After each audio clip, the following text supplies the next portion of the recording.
ఓయ్ మిత్రమా, ఇది నీకే విను.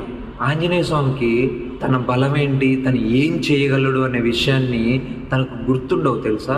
ఎందుకు అంటే తను చిన్నప్పుడు ఏదో చిలిపిగా చేసిన ఒక పని వల్ల తనకి ఇచ్చిన శాపం అన్నమాట.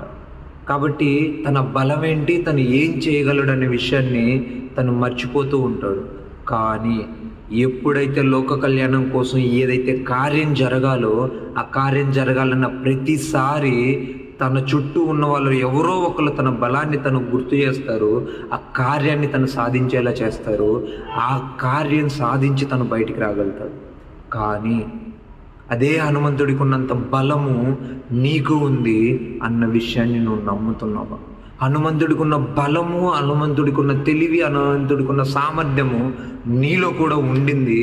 కాకపోతే ఎవరో ఒకళ్ళు నీలో బలం ఉంది అని చెప్పినప్పుడు నిన్ను నువ్వు నమ్మట్లేదు, నీ మీద నీకు నమ్మకం లేదు. కాబట్టి నువ్వు ఏ కార్యాన్ని సిద్ధి చేసుకోలేకపోతున్నావు. కానీ హనుమంతుడు తన బలాన్ని తను నమ్ముతూ ఉన్నాడు, తను చేయగలిగిన పని మొత్తం చేసుకుని రాగలుగుతున్నాడు.